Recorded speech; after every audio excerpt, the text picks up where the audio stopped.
Une production des studios Bass. L'épisode de cette semaine est une présentation du garage Arleco. Arleco, servir au-delà de la réparation. Il reste peu de temps pour voter au prix du public 2023. Le Cybertruck de production est enfin présenté. On va commencer à voir de plus en plus des batteries sodium-ion et la Gaspésie-Île-la-Madeleine souhaite électrifier sa flotte de véhicules de transport en commun. On a les réflexions branchées avec Claude Gauthier qui nous parle de la rentabilité ou pas des réseaux de bornes de recharge rapide. On a une chronique Tesla avec Laurent Gigon et en grande entrevue, on a un entretien avec le ministre, M. Benoît Charette. Et on sait qu'on a encore à convaincre des gens au niveau de l'électrification des transports. Donc, merci d'y contribuer. Ça nous aide à faire passer le message et surtout à s'assurer que l'information juste puisse se faufiler. Tout ça et bien plus encore dans la 163e de Silence on roule.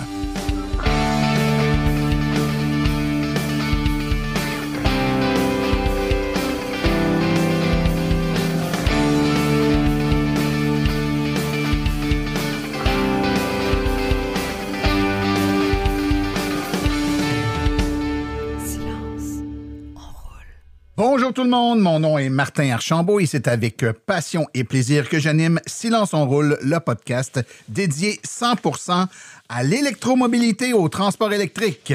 Et Silence on roule est le fier partenaire de l'Association des véhicules électriques du Québec. J'espère que vous allez bien, que vous avez passé un magnifique 2 semaines. Écoutez, encore une fois, c'est vraiment une période de l'histoire vraiment très particulière dans laquelle il se passe tellement de choses en lien avec l'électrification des transports. C'est une bénédiction là, de vivre cette époque-là, ce changement-là, ce bouleversement-là, et d'être aussi privilégié de pouvoir partager avec vous, chers auditeurs, sur tout ce qui se passe. Écoutez, la semaine dernière, l'événement, ça a sans doute été l'événement Tesla pour marquer les premières livraisons du Cybertruck, le fameux Cybertruck où plusieurs personnes croyaient qu'on se rendrait jamais à ce moment-là, mais voilà, ça faisait quelques semaines qu'on voyait des véhicules circuler un peu partout en Amérique du Nord et puis, c'est ça, la semaine dernière, grand lancement. On a d'ailleurs fait une émission spéciale, un hors-série, moi et Laurent Gigon, donc si vous n'avez pas écouté ça et que vous êtes abonné, il faut être abonné pour avoir tous nos hors-séries. Allez écouter ça. On vous fait un petit nos réactions là, suite à cet événement-là qui a annoncé les premières livraisons et aussi donne un peu plus de détails là, sur les performances et les caractéristiques du véhicule en question. On aime ou on n'aime pas, mais quoi qu'il en soit, ça reste intéressant de voir un peu ce que Tesla a fait avec ce produit-là. Aussi, je voudrais vous parler de 2 choses très importantes. La première, le retour du concours Macapuche, donc les protèges ports de recharge avec l'hiver qui s'en vient, les intempéries. On veut un peu là, s'assurer que notre port de recharge, lorsqu'on branche notre voiture le soir en arrivant à la maison puis qu'il annonce pas mal de neige ou de grésil pendant la nuit, on veut pas que tout ça prenne dans la neige et la glace. Donc, macapuche.com, ils offrent un protège le port de recharge très intéressant et on en fait tirer un pour nos auditeurs. Écoutez, on fait ça régulièrement là, toutes les années. Et puis, si vous voulez gagner ce protège port de recharge-là, écoutez, le concours est en branle. Donc, dans l'épisode d'aujourd'hui, vous allez avoir un mot de passe. Hein. À un moment donné, là, je vais vous donner un mot de passe, vous devez le prendre en note. Alors, voici les critères pour participer au concours. Donc, vous devez aller sur notre page Facebook, sur la page Facebook de Silence on roule. Il va y avoir une publication à cet effet. Dans la publication, vous devez, évidemment, si vous n'avez pas déjà aimé notre page Facebook, vous devez le faire. Vous devez ensuite identifier, taguer, comme on dit en anglais, là, 3 personnes dans les commentaires sous le présent message. Ensuite, bien évidemment, nous, on va sélectionner un gagnant le 19 décembre prochain. On va le contacter et la personne qu'on va contacter le 19 va avoir jusqu'au lendemain, jusqu'à 20h le lendemain, le 20 décembre, pour nous répondre et nous donner les informations suivantes. Évidemment, son nom complet, son adresse pour qu'on lui achemine le prix, la marque et l'année modèle de sa voiture, en fait, qu'on lui envoie la capuche adaptée à son modèle de véhicule et évidemment, le mot secret qui va être divulgué aujourd'hui, quelque part dans l'émission. Vous devez bien écouter pour avoir ce mot secret-là. Donc, c'est aussi simple que ça. Participez en très grand nombre et puis je suis bien content là, de vous faire bénéficier des avantages de ma capuche. Je vous rappelle aussi que vous pouvez en tout temps nous poser des questions à question.silenceonroule.com et on va écouter, faire jouer vos questions et y répondre. Et justement, on a un auditeur français, je crois, Cédric, qui nous a posé une question. Alors, on l'écoute. Bonjour Martin. Voilà, je me posais la question suivante. Maintenant qu'il fait un petit peu froid et que je vais de temps en temps me recharger sur des bornes rapides, je me demandais s'il était raisonnable de rester dans sa voiture au chaud durant la recharge, s'il n'y avait pas un risque particulier, peut-être dû au fait qu'il y a des courants importants, notamment lors de la recharge. Voilà, merci d'avance pour votre réponse. Mon cher Cédric, c'est une excellente question. Elle nous est souvent posée, que ce soit ici à Silence on Roule ou lors de conférences là, qu'on peut donner à l'occasion. En fait, je vous dirais, non, c'est même très sécuritaire, il n'y a pas de problème. Surtout avec les temps froids, lorsqu'on se recharge, même à une borne rapide, on en a quand même pour plusieurs minutes, généralement. Donc, mieux vaut rester à l'intérieur du véhicule et même utiliser le chauffage, parce que bien sûr, si on utilise du chauffage, là, on va théoriquement ralentir un peu la recharge globale parce qu'on consomme un peu d'énergie pour se chauffer, mais il n'y a aucune raison de geler en hiver pendant qu'on se charge. Là, donc, généralement, on peut, sur la quasi-totalité des modèles, démarrer la recharge et par la suite là, entamer le chauffage, faire circuler de l'air chaud dans le véhicule pour se garder au chaud.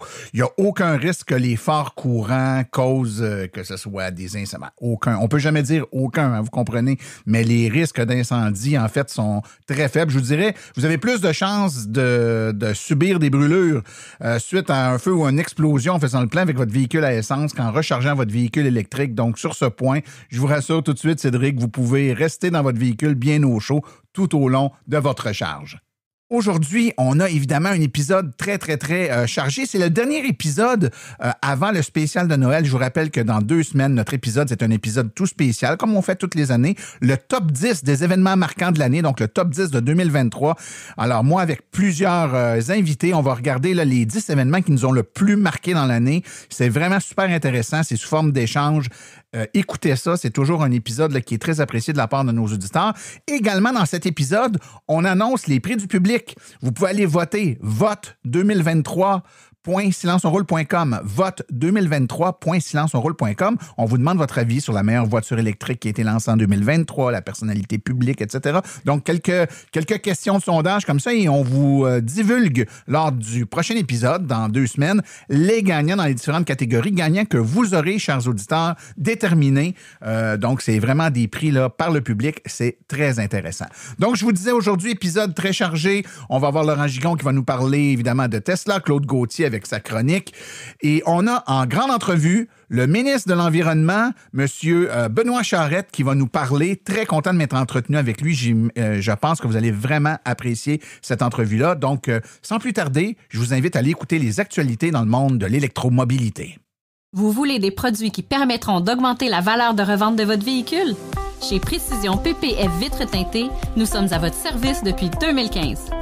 Nos maîtres installateurs sont tous certifiés et ont plus de 17 ans d'expérience dans le domaine. Nous offrons un service de qualité inégalé quant à la protection par pierre, les soins nanocéramiques ainsi que les vitres teintées. Notre pellicule par pierre ultra résistante est invisible et conservera l'intégrité de votre véhicule tout en prévenant la rouille et en protégeant la peinture contre les débris de la route. Notre traitement nanocéramique possède un puissant effet hydrofuge et il préserve l'éclat et la brillance de votre peinture pour en faciliter l'entretien.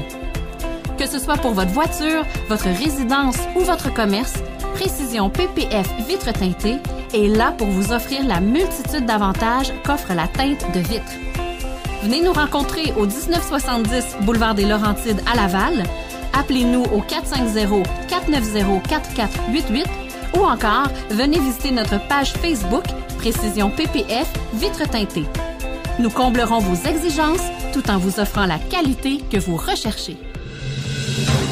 Les actualités sont une présentation de Bourgeois Chevrolet, le spécialiste du véhicule électrique au Canada.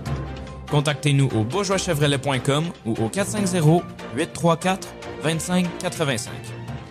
La facturation des superchargeurs sur le site web de Tesla a été mise à jour plus tôt cette semaine. Les utilisateurs seront ou pourraient être facturés jusqu'à $1 américain aux États-Unis, évidemment, par minute, lorsqu'ils se rechargeront au-delà de 90% de leur capacité. Tesla ajoute que cette décision ne s'applique qu'aux stations occupées, mais ne définit pas encore clairement qu'est-ce qu'une station occupée ou le pourcentage d'utilisation qu'ils devront payer en supplément. Ces frais ont pour objectif d'inciter les conducteurs à ne facturer que le montant nécessaire pour leur trajet plutôt que 100% de la capacité, tel qu'expliqué sur le site web. Il est généralement reconnu que les batteries sodium-ion produisent une densité énergétique inférieure à celle des cellules lithium-ion, mais elles offrent certains avantages et pourraient être un excellent choix sur les petits véhicules électriques. Le géant chinois de batterie CATL a dévoilé sa première génération de batteries sodium-ion en juin 2021 et depuis, plusieurs constructeurs automobiles chinois ont confirmé leur intention d'utiliser des batteries sodium-ion dans la production de certains véhicules. Un premier véhicule devrait bientôt être disponible. Le South China Morning Post, via Clean Energy Revolution, rapporte que des entreprises chinoises ont entamé la production de masse de batteries sodium-ion. Les manufacturiers ont commencé à mettre sur le marché les batteries sur le site chinois Taobao, visant principalement les scooters électriques pour le moment. La région de Gaspésie-Île-de-la-Madeleine, qui regroupe 5 municipalités régionales du comté de Gaspésie au Québec ainsi que des îles-de-la-Madeleine dans le golfe du Saint-Laurent, souhaite électrifier entièrement sa flotte d'autobus publics. L'aide financière du Fonds municipal vert permettra de mettre en circulation 21 autobus électriques en Gaspésie, Île-de-la-Madeleine et dans l'Est du Québec. La Société de transport en commun rural de l'Est du Québec profite de l'occasion pour réduire ses émissions de 98%. La Régie intermunicipale de transport Gaspésie-Île-de-la-Madeleine exploite une flotte d'autobus sur 18 circuits. Les itinéraires varient de 15 à 105 km et grâce à une contribution de 1,75 million du Fonds municipal vert, le régime souhaite se procurer 21 autobus électriques, dont 10 navettes de transport adaptées. Elle installera également 12 bornes de recharge sur l'ensemble de la zone de service. À la suite du lancement la semaine dernière du Cybertruck 2025, Tesla a inclus quelques surprises liées à la batterie, incluant la capacité d'utiliser ses véhicules électriques pour ajouter de l'énergie domestique de secours en cas de panne de courant. L'une des surprises concernant la batterie implique un prolongateur d'autonomie séparé monté dans le caisson du pick-up qui diminue l'espace disponible pour atteindre une autonomie initialement annoncée de 800 km. Cependant, le potentiel d'utilisation de la fonction PowerShare intégrée du Cybertruck devrait plaire aux amateurs. Avec la fonction PowerShare, Tesla permet une sauvegarde à domicile de 11,5 kW via le port de recharge ou une puissance allant jusqu'à 9,6 kW via 5 prises de courant dans le Cybertruck. Cela comprend 2 prises 20 A et 120 volts dans l'habitacle, 2 prises de courant 20 A, 120 volts dans la caisse de chargement et une prise de courant 40 A, 240 volts dans la caisse. N'importe laquelle de ces prises peut alimenter des outils de chantier ou de l'équipement de camping, entre autres.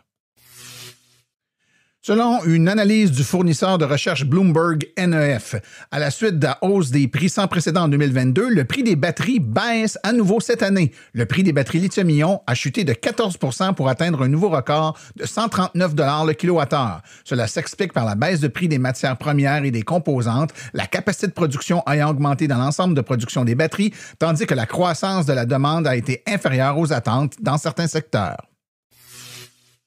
Vancouver a présenté le 4 décembre dernier son premier camion de pompiers électrique au Canada lors de son dévoilement au Centre de formation des services d'incendie et de sauvetage de Vancouver en Colombie-Britannique. Le service a dévoilé ce camion en grande pompe.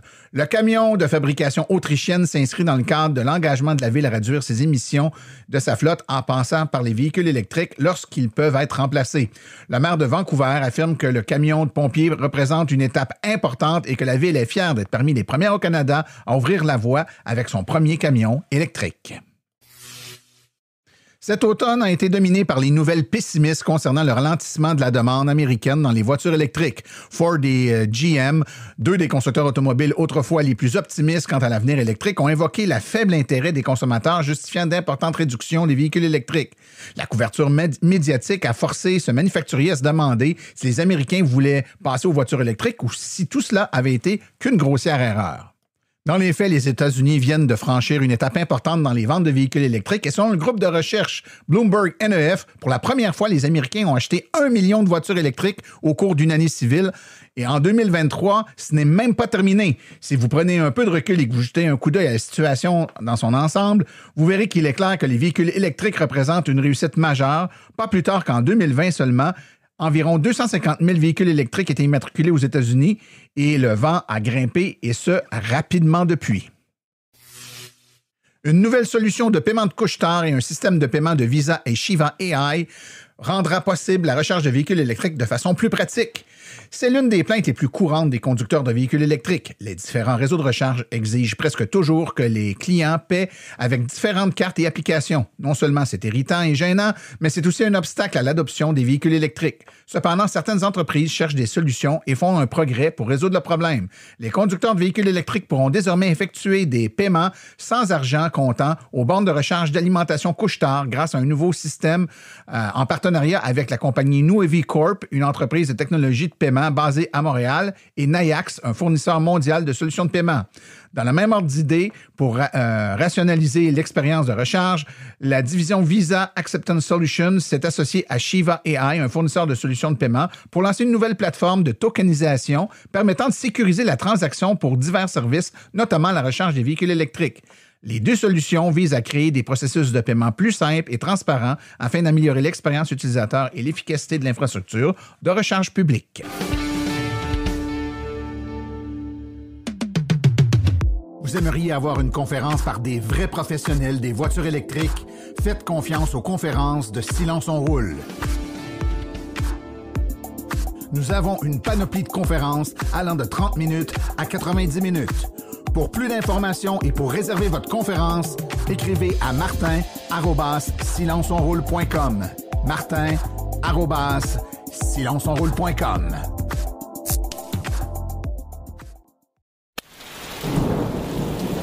Lorsque vous rechargez votre véhicule, protégez votre prise contre les intempéries, la pluie et la neige. C'est imperméable, très résistant, facile à installer et à enlever. N'endommage pas votre véhicule car c'est un système sans aimant. Même avec antivol pour certains modèles. Cette housse protectrice de port de recharge est disponible en plusieurs couleurs. Noir, rouge, bleu, blanc, gris. 514-512-4652. Macapuche.com.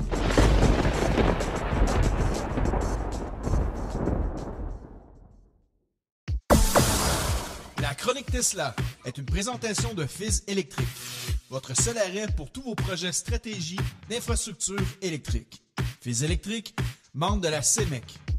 418-836-8661 ou fize.ca. How do you plan a business where you know, the rocket business, you know some of these things are going to blow up on the launch pad? How does the business plan work? I don't really have a business plan. Chronique Tesla avec Laurent Gigon. Martin et moi avons déjà partagé nos impressions à chaud juste après l'événement des premières livraisons du Cybertruck. Et depuis, la plupart des spécifications manquantes ont été publiées sur le site américain, telles que le prix et l'autonomie. Alors ma première réaction, il s'agit d'un véhicule incroyable qui concentre un paquet de nouvelles technologies jamais implémentées dans le secteur automobile.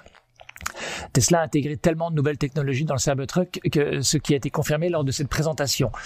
Commençons tout d'abord par les pièces coulées du véhicule issues de la machine Gigacast de 9000 tonnes de l'entreprise italienne Hydra, qui montre bien l'innovation de Tesla. La technologie PowerShare de Tesla est une autre nouveauté importante, permettant la recharge bidirectionnelle à partir du véhicule. Cela confirme les rumeurs et offre une capacité significative de réserve grâce à sa batterie de plus de 120 kWh. Tesla a également incorporé la compatibilité avec le connecteur mural universel pour faciliter la recharge bidirectionnelle. Cela nécessite d'autres équipements comme le Tesla Gateway et un interrupteur de secours, mais pour ceux qui ont déjà une configuration Powerwall, cela devrait être assez simple à mettre en place. En ce qui concerne le prix, Tesla a enfin révélé les détails. Voici quelques-unes des prix et configurations qui sont disponibles sur le site américain de Tesla. Donc, il y a 3 déclinaisons. Le Cyberbeast, qui est probablement un trimoteur, qui va être un des premiers livrés, donc en 2024. Autonomie estimée à peu près 515 km. au prix de équivalent 135 500 $ canadiens, mais encore une fois, ça va dépendre de la conversion que fait Tesla. Ensuite, il y a la transmission intégrale, qui est la deuxième déclinaison du véhicule, qui va être disponible également en 2024. Avec lui, une autonomie de 547 km, donc la plus grande autonomie disponible, et un prix en dollars canadiens équivalent à peu près à 108 400 $. Et puis, pour 2025, le simple moteur, en fait, la propulsion arrière, sera donc disponible avec 400 km d'autonomie, à un prix de 82 600 $ canadiens. Bien que les spécifications soient assez proches de celles annoncées lors du dévoilement, le prix a été nettement majoré. Tesla a également annoncé une architecture haut voltage de 800 volts, un changement significatif par rapport aux autres véhicules de génération précédente qui utilisaient une architecture de 400 volts. Ils ont également mentionné une architecture électronique de 48 volts, telle qu'annoncée en mars lors de la journée des investisseurs, ce qui représente un changement important par rapport à la norme 12 volts bien connue dans le secteur automobile depuis très longtemps. Un autre point intéressant est le système de direction par fil sur lequel Tesla travaille depuis 6 ans. Cela change fondamentalement la manière dont un véhicule est piloté et sera présent pour la première fois dans un produit Tesla. À noter également que les 4 roues sont directionnelles, ce qui permet à cet imposant véhicule de tourner sur un rayon comparable à celui d'une modèle S. En termes de technologie embarquée, le Cybertruck propose une prise 240 volts et la possibilité de charger d'autres véhicules, ce qui est une autre nouveauté pour Tesla. La version Cyberbeast, donc avec 3 moteurs, offre une performance impressionnante avec un 0 à 100 km/h en 2,7 secondes et une autonomie de 515 km. Enfin, Tesla a introduit une option de prolongateur d'autonomie pour le Cybertruck, augmentant l'autonomie de jusqu'à 470 000, soit 755 km pour certains modèles. Cela implique une batterie supplémentaire qui se place dans la benne du camion à l'arrière. Une solution intéressante pour ceux qui ont besoin de plus d'autonomie. Le canal Top Gear a reçu Franz de Tesla qui a fourni plus de détails sur les décisions d'ingénierie et de conception. Il confirme que l'extension d'autonomie serait environ de 50 kWh et que la puissance de charge maximale serait de 350 kW avec les superchargeurs de version 4. En ce qui concerne la production, il vise à atteindre un rythme élevé vers la fin de l'année prochaine, donc fin 2024. On parle d'une cadence d'environ 250 000 véhicules par année. Également, cette semaine, Elon Musk a donné une entrevue à Sandy Munro. Sandy Munro semble très impressionné par les innovations et les fonctionnalités du Cybertruck, notamment en termes de technologie et de design. Il est particulièrement élogieux en ce qui concerne la maniabilité du véhicule, en particulier la capacité de tourner sur un sou grâce à la direction des 4 roues combinées avant et arrière. Cette fonctionnalité rend le Cybertruck très agile, surtout dans les espaces restreints. Sandy Munro note que l'intérieur du véhicule est spacieux et confortable, même pour les grands adultes, ce qui le rend pratique et agréable pour les passagers. Il exprime son admiration pour le design futuriste du Cybertruck en comparant ce véhicule à ce qu'on peut trouver dans les films de science-fiction comme Blade Runner. Sandy Munro apprécie les différentes capacités et fonctionnalités du véhicule comme les améliorations de la visibilité avec les caméras et le système de nettoyage des lentilles, ce qui montre une attention particulière aux détails dans la conception du véhicule. Globalement, Sandy Munro semble avoir une opinion très positive du Cybertruck, le considérant comme une avancée significative et un produit révolutionnaire pour l'industrie automobile. Le trouvant innovant, bien conçu et offrant une expérience utilisateur remarquable. Il le voit comme un véhicule emblématique qui intègre des fonctionnalités avant-gardistes et un design futuriste. Ensemble, ils reviennent sur la direction par câble en considérant que c'est une innovation significative du Cybertruck. Ce système signifie qu'il n'y a pas de connexion mécanique entre le volant et les roues. C'est similaire à la technologie utilisée dans les avions de ligne modernes où le manche et où le volant transmet simplement les commandes à l'ordinateur. L'avantage de ce système est qu'il permet d'ajuster le gain de la direction, c'est-à-dire le rapport entre le degré de rotation du volant et l'angle de braquage des roues. Ce réglage peut varier en fonction de la vitesse du véhicule. Par exemple, à basse vitesse, comme dans un stationnement, un petit mouvement du volant entraîne un grand mouvement des roues, facilitant ainsi les manœuvres. À haute vitesse, sur autoroute par exemple, le système ajuste le gain pour que les roues ne bougent que légèrement même avec un mouvement plus important du volant, augmentant ainsi la stabilité et la sécurité. Ce système de direction par câble permet également d'intégrer la direction des roues arrière. Lorsqu'elle est combinée avec la direction des roues avant, cela donne au Cybertruck une agilité remarquable, notamment dans les espaces restreints, où il peut tourner presque comme une petite voiture malgré sa grande taille. Dans cette entrevue, ils ont également parlé du modèle à 25 000 $ qu'on annonce depuis pas mal d'années. Elon Musk parle clairement d'un nouveau modèle de véhicule électrique à venir, axé sur l'abordabilité et la production de masse avec des innovations significatives dans les méthodes de fabrication. Il mentionne que Tesla travaille sur un véhicule électrique à bas coût, destiné à être produit en très grande quantité. Ce véhicule serait visiblement positionné pour être plus abordable que les modèles actuels de Tesla. Elon Musk indique que l'équipe de Tesla est déjà bien avancée dans le travail sur ce nouveau véhicule. Il passe en revue les plans de ligne de production pour ce modèle chaque semaine, ce qui suggère une implication personnelle importante et une avancée significative dans le développement du projet. Il souligne que la révolution dans la fabrication représentée par ce nouveau modèle va surprendre les gens. Elon Musk laisse entendre que les techniques de production pour ce véhicule seront innovantes et différentes de tout ce qui s'est fait actuellement dans l'industrie automobile.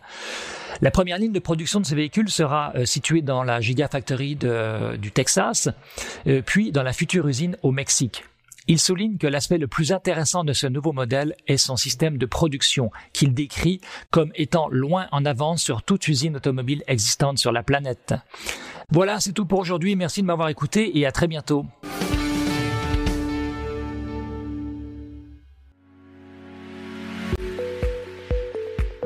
Vous venez de faire le saut vers l'électrique et devez réfléchir à vos recharges. Vous voulez une borne au chalet? Vous voulez une solution rapide et sans embûches? Il n'y a qu'une solution, Hydro Solutions. Depuis plus de 60 ans, Hydro Solutions est une entreprise québécoise de confiance.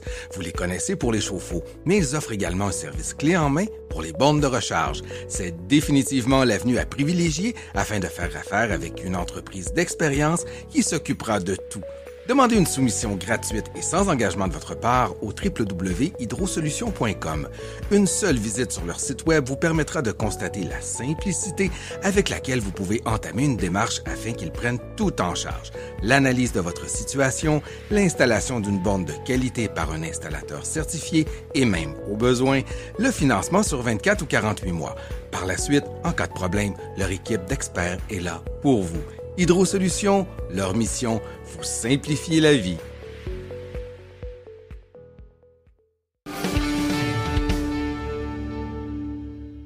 Cette semaine, à Silence on roule, on a l'honneur d'avoir avec nous Benoît Charette, qui est ministre de l'Environnement, de la lutte contre les changements climatiques, de la faune et des parcs. C'est tout un titre.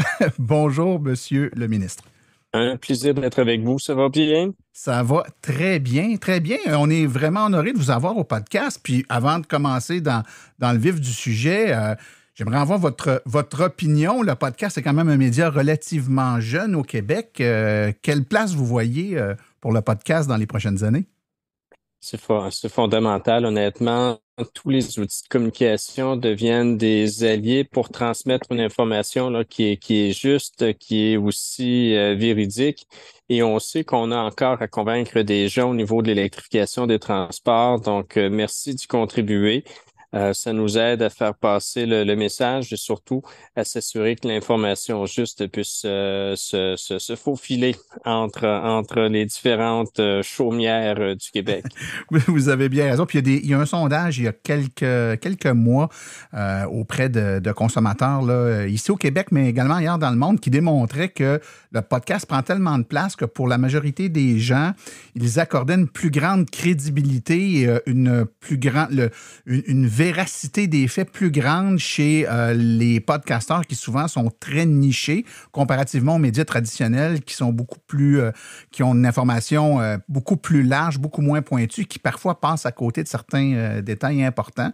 Donc, Silence on roule, on cadre là-dedans. Là, on parle d'électrification des transports depuis presque 8 ans maintenant. Donc, on est bien content de vous avoir avec nous. Puis, vous m'avez ouvert la porte. Donc, l'information juste sur l'électrification des transports. La première information qui est bonne à véhiculer, c'est notre position ici. Donc, quel est notre positionnement en électrification des transports pour le Québec, dans le Canada, mais également dans le monde entier? On se situe où, là? On est bon ou on n'est pas bon?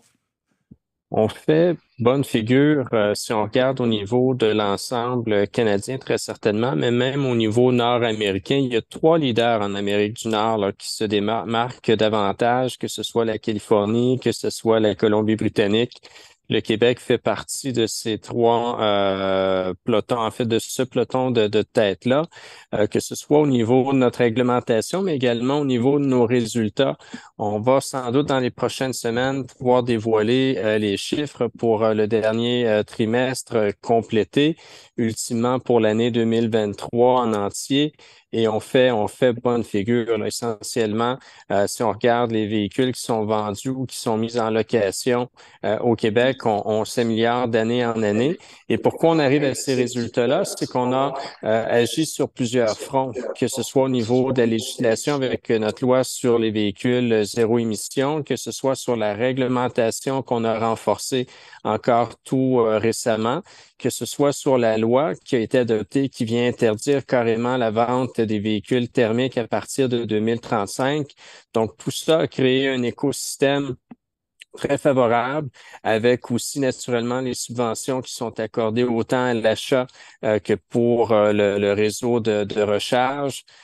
Sans compter aussi notre stratégie de recharge là, qui a été dévoilée il y a quelques semaines. Donc, ce sont des éléments qui jouent en notre faveur et qui au final, plutôt, finissent par en influencer d'autres. On a adopté notre loi qui met fin à la vente des véhicules thermiques pour 2035 avant la Californie. L'Union européenne a adopté une loi semblable par la suite aussi. Donc, je ne sais pas que c'est le Québec qui, à lui seul, a réussi à influencer l'Union européenne ou la Californie, mais c'est dire qu'on est des précurseurs à bien des égards et on le voit au niveau du pourcentage de véhicules électriques là, qui sont vendus année après année. Si on se fie à cette progression, on pourra certainement être confiant là, d'atteindre notre cible de 2 millions de véhicules électriques pour 2030. Cet objectif-là de 2 millions de voitures électriques, plusieurs spécialistes dans le domaine affirment que c'est réaliste, que c'est réalisable, c'est ambitieux mais réalisable, mais que le renforcement de notre norme zéro émission est capital de façon à assurer la disponibilité des véhicules aux consommateurs. Comment voyez-vous là, le rôle de cette norme zéro émission-là dans les prochaines années? On a, il y a quelques semaines, tout juste renforcé justement cette réglementation-là pour obliger les constructeurs à atteindre des cibles précises dès les prochaines années pour pas attendre à 2034 pour ce qui est de la fin, là, l'année suivante de la vente des véhicules électriques, mais également pour l'atteindre la cible de 2030. La réglementation est très claire. Les constructeurs qui ne rendent pas disponibles ces modèles-là s'exposent à des pénalités, à des sanctions assez importantes. Donc, nous, c'est un renforcement qui est tout récent, qui date en fait, tout juste avant le début de l'automne. Et on mise sur les effets là, de ce changement réglementaire-là. Donc, l'approche qu'on retient au Québec, c'est pas tant de pénaliser l'acheteur ou l'acheteuse, mais plutôt de contraindre les constructeurs de rendre disponibles ces modèles-là, parce que c'est souvent un frein. Moi, je donne tout le temps l'exemple suivant. Si j'ai un véhicule et que j'ai un accident, malheureusement, avec ce véhicule-là, on souhaite toujours qu'il n'y ait pas de blessés ni rien, mais si j'ai un accident avec un véhicule, s'il est perte totale et que je dois le remplacer rapidement, ben, il y a bien des chances que le véhicule électrique ou le modèle que je souhaite ne soit pas disponible à court terme. Donc, cette personne-là, plus souvent qu'autrement, a à s'acheter un véhicule rapidement, passe de nouveau à un modèle thermique. Et c'est tout à fait différent lorsque c'est un achat qui est planifié. Si je sais que je dois changer de véhicule dans 1 an, sinon 2, selon le modèle électrique que je veux, je peux le planifier en conséquence. Donc, il faut que le modèle électrique soit disponible aussi pour la personne qui fait un achat qui était pas planifié, qui est arrivé un petit peu plus à l'improviste. Et c'est là où actuellement les consommateurs et consommatrices peuvent être frustrés du manque de disponibilité des modèles qu'ils jugent intéressants. Et c'est là où la norme renforcée va obliger des résultats concrets là, au niveau des pourcentages de vente année après année. On sait que l'objectif ultime, c'est la décarbonation de notre économie. L'électrification des transports est un moyen d'arriver à cette fin-là. En quoi l'électrification des transports est importante dans l'objectif ultime de décarboner notre économie? C'est crucial. Ça demeure encore essentiellement 83% de nos émissions. Si on pense aux véhicules passagers, on est à essentiellement 20% de nos émissions. Donc, c'est réellement un incontournable pour parvenir à ces résultats-là.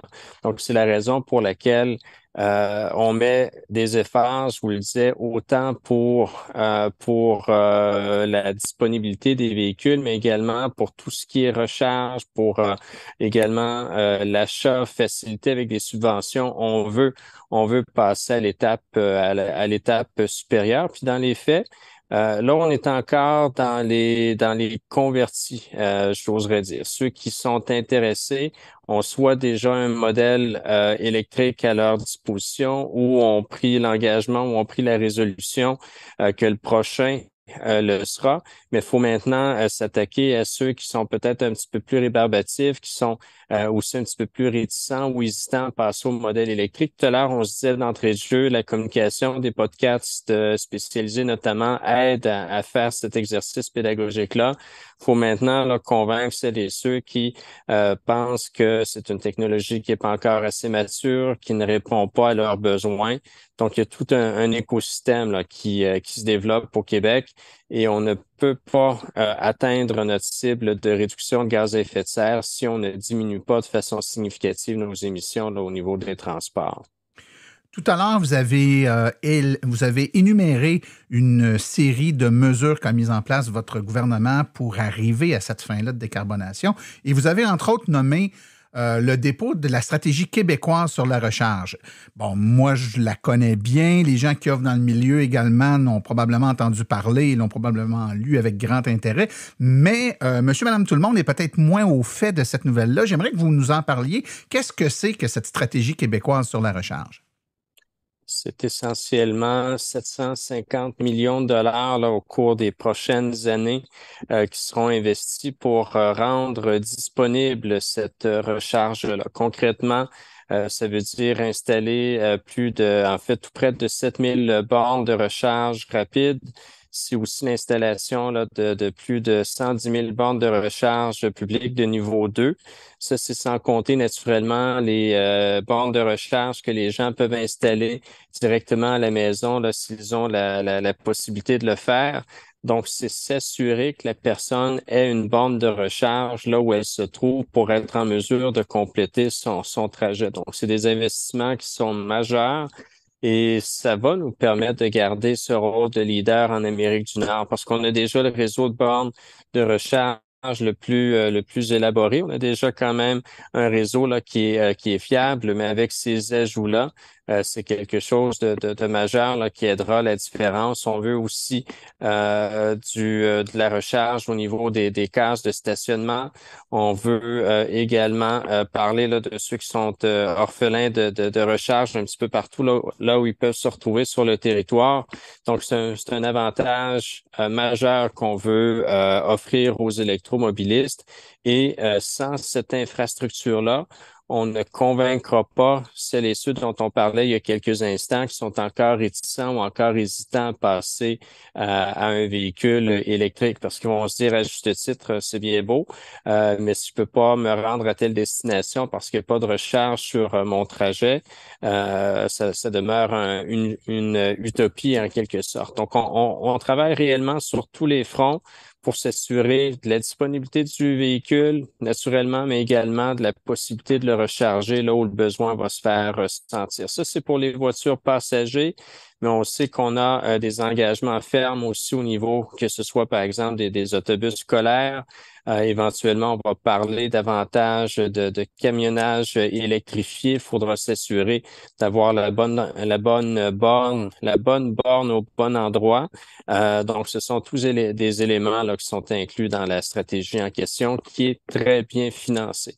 parce que ça, c'est un autre défi. On peut avoir de bonnes idées, mais si on n'a pas de moyens pour les réaliser, on ne s'aide pas. Et là, on a le financement là, qui est confirmé au niveau de la stratégie de recherche, qui a d'ailleurs été présentée par le premier ministre en septembre dernier. Et c'est effectivement une super belle stratégie qui a été déposée, qui a été d'ailleurs, je pense, très bien accueillie et applaudie là, par les différents acteurs du milieu. C'est l'autre partie de l'équation hyper importante. Les véhicules, c'est une chose, mais l'infrastructure de recharge, c'est crucial, là, c'est très interrelié. Vous avez parlé de plusieurs choses, mais entre autres d'augmentation de l'offre en termes de recharge publique, donc une augmentation assez importante. Évidemment, il faut suivre aussi le nombre de véhicules qui va augmenter, donc il faut augmenter le nombre de bornes conséquemment. Vous avez parlé également d'orphelins de bornes qui vont dépendre parce qu'ils vivent dans un milieu urbain, par exemple, où ils n'ont pas de cases de stationnement privées, se stationnent en bordure de la chaussée, etc. Donc, on doit améliorer l'offre. Qui dit améliorer l'offre, dit augmenter le nombre de points de recharge sur la chaussée, sur la voie publique. Est-ce qu'il n'y a pas là, parce qu'on entend souvent ce commentaire-là, est-ce qu'il n'y a pas là un risque de, pollution visuelle? Donc, on ne peut quand même pas tapisser les rues de Montréal de bornes de recharge pour les véhicules. Comment on entend intégrer ce mobilier urbain-là dans la réalité de grandes villes comme Montréal ou Québec, par exemple? La question est pertinente. En même temps, l'électrification des transports fait non seulement partie du discours, mais de la réalité. Donc, les gens ont pris un petit peu l'habitude là, de côtoyer de ces infrastructures de recharge. Et on a quelques villes qui déjà ont reçu un financement spécifique pour les aider à se décarboner, que ce soit Montréal, que ce soit Québec, que ce soit Laval, que ce soit Victoriaville, que ce soit Gatineau. Et dans chacun des cas, il y a plusieurs mesures là, que ces municipalités-là veulent mettre en place. Dans certains cas, c'est décarboner leur bâtiment, mais dans tous les cas, il y a aussi un aspect de développer leur réseau de bornes de recharge, donc la recharge sur rue. Certains diront que c'est pas particulièrement esthétique, mais ça fait partie d'une réalité qui est de plus en plus présente et qui le sera davantage, mais autant au niveau de l'urbanisme qu'au niveau des besoins, il y a un équilibre qui peut se développer sans problème là, et qui déjà se développe là, à travers les villes en question, mais qui va généraliser à l'ensemble du Québec. Un corollaire un peu à cette question-là, donc on parlait de l'impact visuel, de mettre beaucoup de bornes parce qu'on va avoir des besoins, surtout dans les grands centres urbains, pour les gens qui n'ont pas accès à la borne à la maison. Mais il y a aussi le fait que, même si on a notre propre résidence dans laquelle on va installer dans notre garage ou sur le côté de la maison notre borne personnelle, c'est une multitude de points de recharge qui vont apparaître, donc une demande accrue sur le réseau. Et là, on commence à parler... et puis, à silence son rôle, on l'a souvent fait expliquer avec beaucoup de nuances la différence entre des besoins en énergie, des besoins en puissance. Mais là, dans le cas de bornes de recharge individuelle, on parle vraiment de besoins en puissance. Comment on va faire face à cette demande d'électricité-là à l'heure du souper, quand tout le monde finit de travailler, arrive à la maison, puis branche sa bagnole qui va tirer entre 6 et 10 kilowatts d'énergie sur le réseau? N'y a-t-il pas là le risque d'amener une demande accrue sur le réseau de distribution d'Hydro-Québec et de ce fait d'avoir un besoin de modernisation du réseau d'Hydro-Québec pour faire face à cette demande-là? C'est une autre bonne question. Et d'ailleurs, sous peu, il n'y aura plus de financement possible pour les bornes qui ne sont pas intelligentes, justement, parce que la question se pose. C'est un débat, non pas un débat, mais des échanges que nous avons régulièrement avec Hydro-Québec. Son président, Michael Sebia, récemment à l'Assemblée nationale, est venu faire un portrait de situation, en quelque sorte, sur l'état de l'énergie au Québec. Donc, oui, il faut s'en soucier. Oui, il faut se concerter. Il y a différents ministères qui sont impliqués. Il y a naturellement aussi Hydro-Québec qui fait partie de l'équation. Donc, il faut réellement passer aux bornes intelligentes qui seront une partie essentielle là, de la solution. Et à l'inverse, à partir du moment où on aura généralisé l'usage de ces bornes intelligentes, les voitures pourront aider le réseau électrique encore, que ce soit de panne, en aidant à la recharge ou en rendant disponible l'électricité pour les éléments centraux de nos domiciles. Donc, les bornes intelligentes vont clairement faire une différence à ce niveau-là et la technologie évolue rapidement à ce niveau-là, mais déjà, il y a des applications concrètes et disponibles là, qui peuvent faire une différence intéressante. Le temps file rapidement et puis j'aimerais qu'on termine avec un bloc. Parlons du futur. Donc, ça, on regarde en avant maintenant et on se projette. Là, et je comprends que ce qu'on fait maintenant, ce que vous avez annoncé, c'est pour se préparer pour le futur. Mais si on regarde encore plus loin, est-ce qu'il y a des prochaines étapes? Est-ce que vous prévoyez l'étape 2, 3 ou 4 de ce plan-là? Vers quoi on s'en va? Vers quoi le gouvernement regarde comme prochaine étape pour aider l'électrification des transports et aider à se décarboner?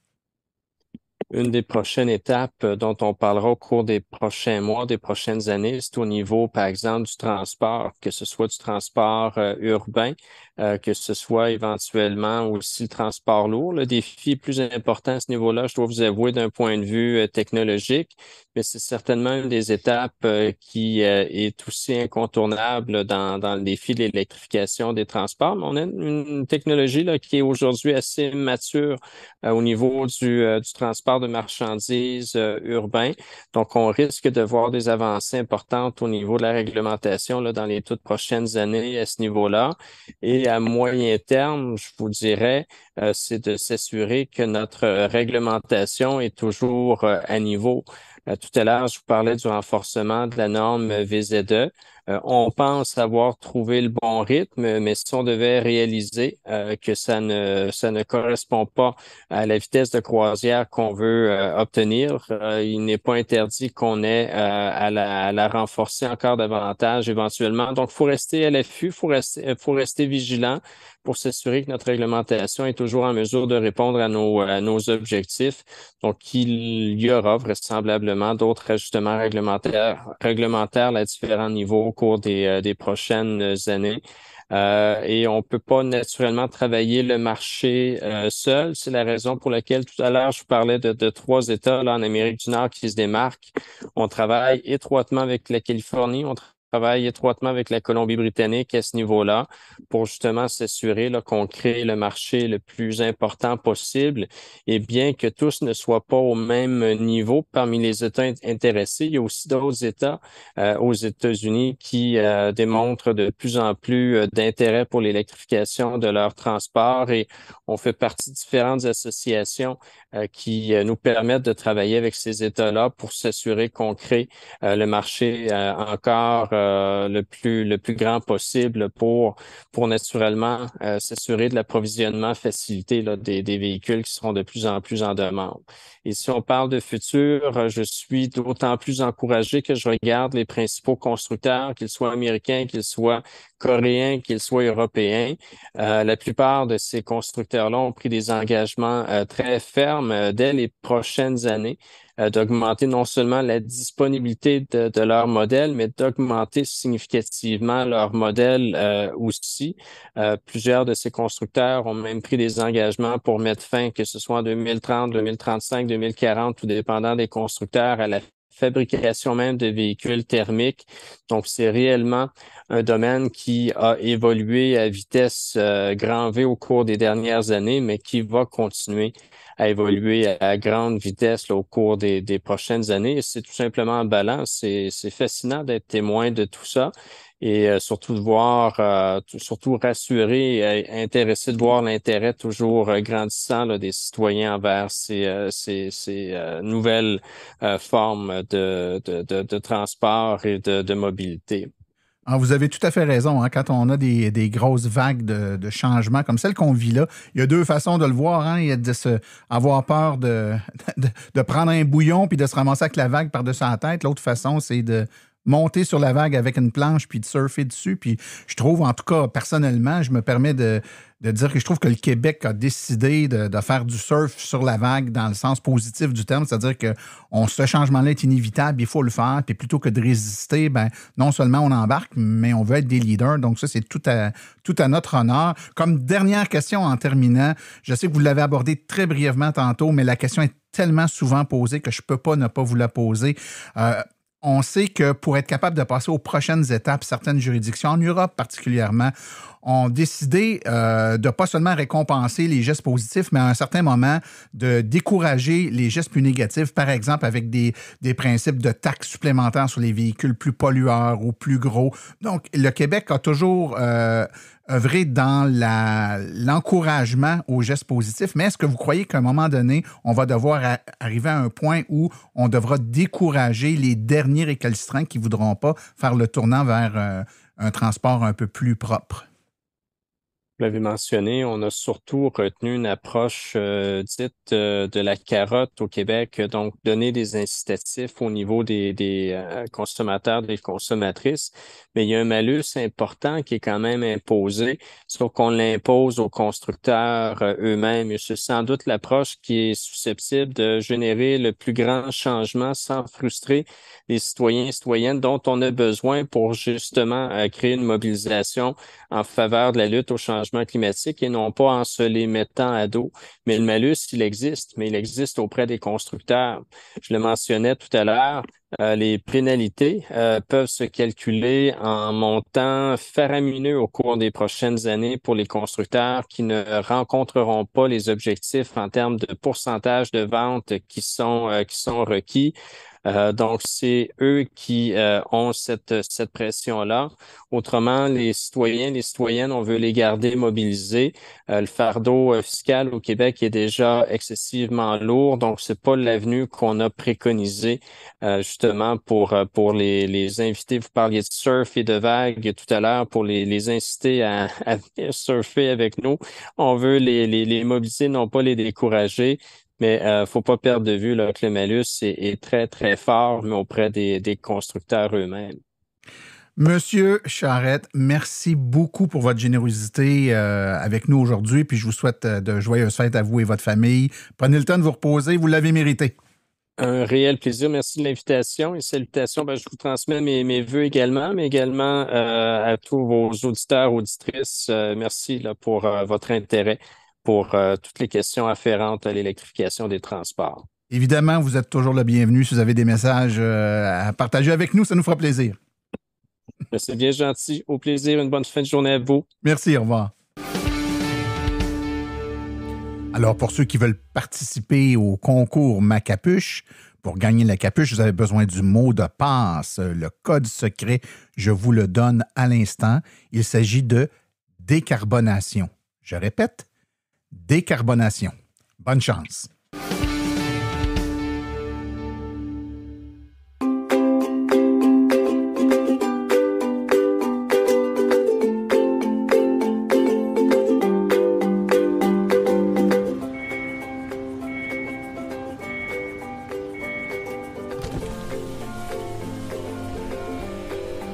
C'est vrai que ça brise moins, mais il y a quand même un minimum d'entretien à faire sur nos voitures électriques. Quand est venu le temps de faire l'entretien de mon véhicule, j'ai choisi de faire confiance à l'équipe d'Arleco plutôt que le concessionnaire. Ça fait maintenant 3 générations que cette entreprise familiale chouchoute nos voitures et ils ont été parmi les premiers à s'engager activement dans l'électrification des transports tout en adoptant des procédures et des produits sains pour l'environnement. Avec ses techniciens spécialement formés à l'entretien et réparation des voitures hybrides et électriques, Arleco nous offre aujourd'hui la même qualité de service sur nos VE qu'elle a toujours livré depuis bientôt 40 ans. De plus, chez Arleco, j'obtiens 10 % de rabais sur la main-d'œuvre et les traitements anti-rouille avec ma carte membre hors de l'AVEC. Arleco Génération 3, 8470 Boulevard Parkway à Anjou, 514-352-1446 ou arleco.ca. Arleco, servir au-delà de la réparation.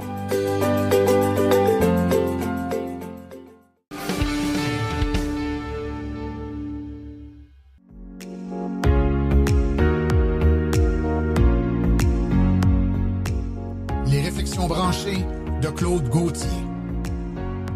Alors bonjour tout le monde. Aujourd'hui, j'ai voulu vous parler du programme, donc en tant que tel, c'est la stratégie québécoise sur la recharge de véhicules électriques qui est annoncée. C'est annoncé au mois de septembre. j'ai quand même vérifié ça. J'avais hâte de voir un peu les paramètres, qu'est-ce qui allait en ressortir. On n'a pas eu beaucoup de choses à date, là, je veux dire, par rapport aux nouvelles subventions.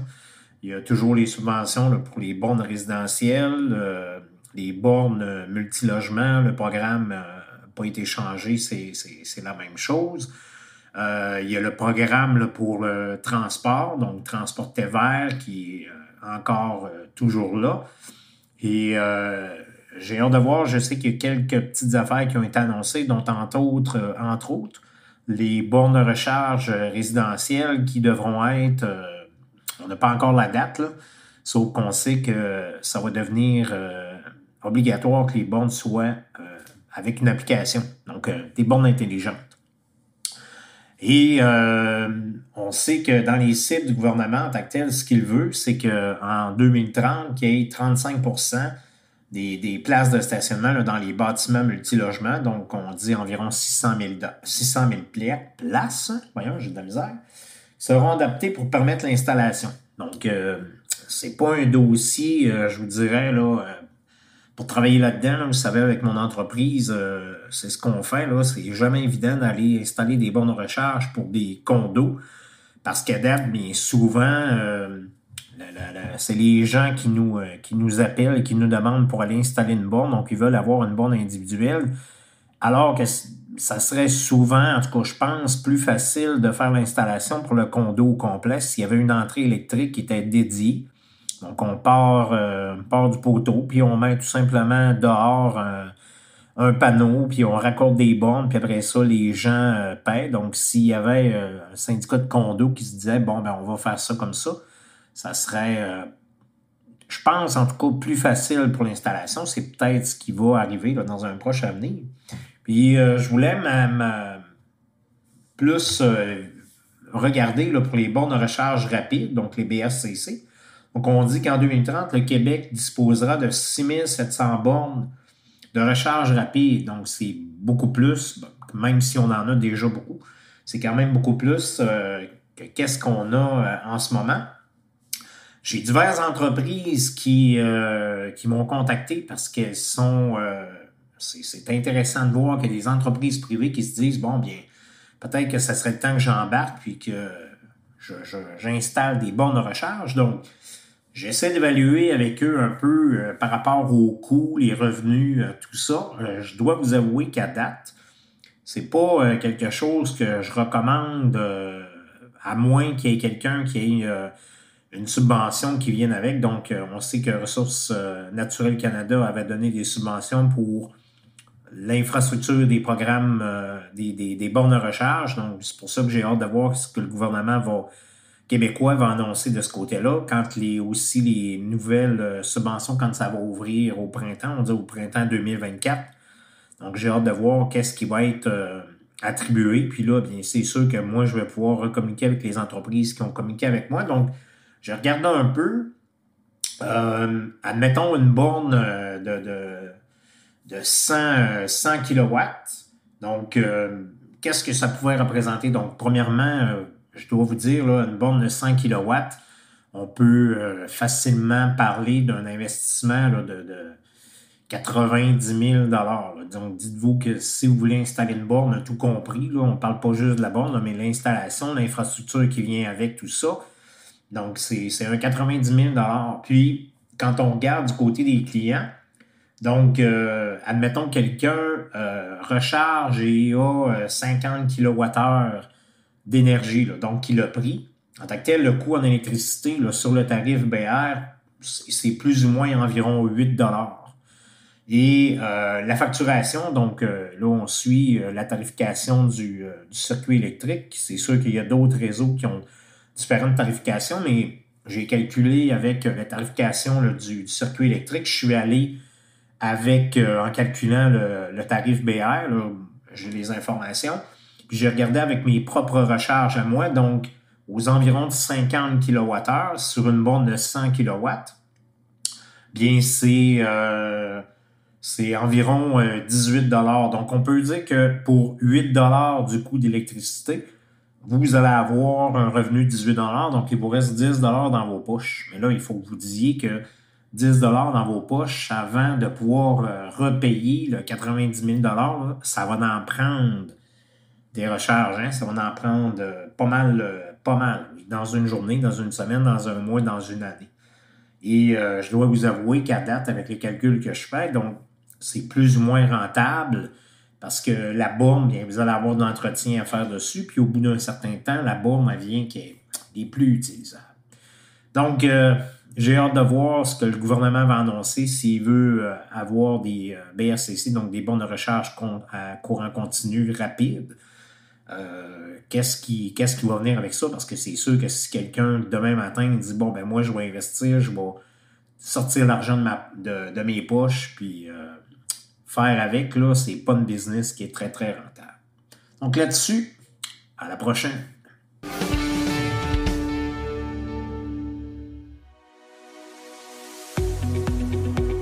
Avec le coût du carburant qui explose et l'enjeu climatique à nos portes, c'est le moment de se tourner vers des solutions durables. Chez Cubex Équipement, nous accompagnons les municipalités et les entreprises à faire ce virage vert en offrant des options 100% électriques.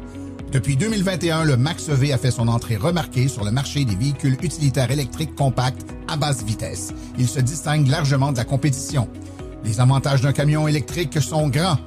Des coûts d'opération beaucoup plus bas, aucun besoin d'éteindre le véhicule à l'arrêt, des coûts d'entretien fortement réduits et zéro émission de CO2. Le Max-EV est doté d'une transmission efficace, d'une suspension indépendante aux 4 roues, des freins à disque hydrauliques ainsi que le chauffage et la climatisation. C'est actuellement le seul véhicule de sa catégorie à être doté de batteries lithium-ion ultra performantes, à pouvoir tirer une remorque jusqu'à 1500 livres. Boîte ouverte, benne basculante, boîte cargo ou porte-échelle, Cubex Équipement saura vous fournir le modèle de Max-EV qui saura faciliter votre travail au quotidien. Le Max-EV est éligible à une subvention de 12 500 $. Pour en savoir plus, contactez-nous au 1-877-GO-CUBEX ou visitez le www.cubexltee.com.